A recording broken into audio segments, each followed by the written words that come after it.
একটি গ্রামে থাকত ইয়াসিন নামের এক যুবক। ছোটবেলা থেকে তার জীবনটা ছিল অশান্ত। বন্ধু বান্ধবের খারাপ সঙ্গ, অবাধ স্বাধীনতা আর দুনিয়ার মোহে পড়ে সে হারিয়ে ফেলেছিল নিজের ভেতরের আলো।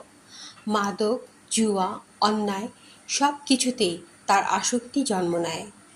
মা বাবা অনেক বুঝিয়েছেন, কিন্তু ইয়াসিন বলতো, আমার জন্য এখন আর কিছুই করার নেই।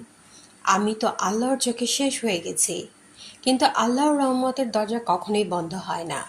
এক রাতে গ্রামের মসজিদের মাইকে আওয়াজ ভেসে এলো, হে আমার বান্দারা, যারা নিজেদের প্রতি অবিচার করেছ, আল্লাহর রহমত থেকে নিরাশ হয়েও না। ইয়াসিন থমকে দাঁড়ালো। তার মনে প্রশ্ন জাগলো, আমি কি সত্যিই এখনো আল্লাহর রহমতের আশা করতে পারি? সেদিন রাতে সে ঘুমাতে পারল না। নিজের জীবনের প্রতিটি পাপ তার সামনে ভেসে উঠছিল। ভোরে উঠে সে মসজিদে গেল।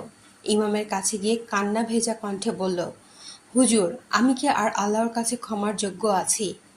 ইমাম শান্ত কণ্ঠে বললেন, ইয়াসিন, আল্লাহ নিজেই বলেছেন, আল্লাহ সব পাপ ক্ষমা করবেন।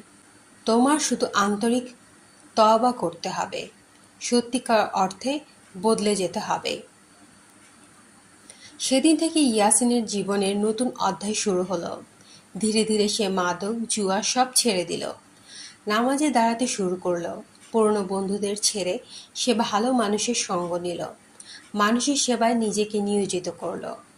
কয়েক বছর পর গ্রামের মানুষ অবাক হয়ে দেখল, যে ইয়াসিন একসময় অন্ধকারে ডুবেছিল, সেই ইয়াসিন এখন মানুষের জন্য আলো ছড়াচ্ছে।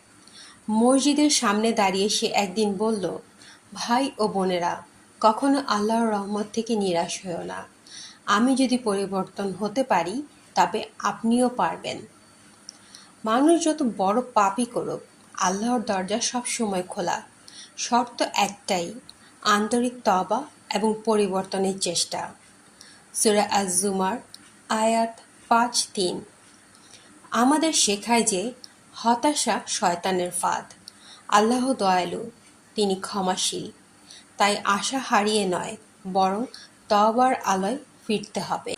প্রিয় ভাই ও বোনেরা, যদি গল্পটি আপনার হৃদয় ছুঁয়ে যায়, তবে লাইক দিন, একটি সুন্দর কমেন্ট করুন এবং শেয়ার করুন, যেন অন্যরাও আল্লাহর রহমতের আশা নিয়ে জীবনে পরিবর্তন আনতে পারে।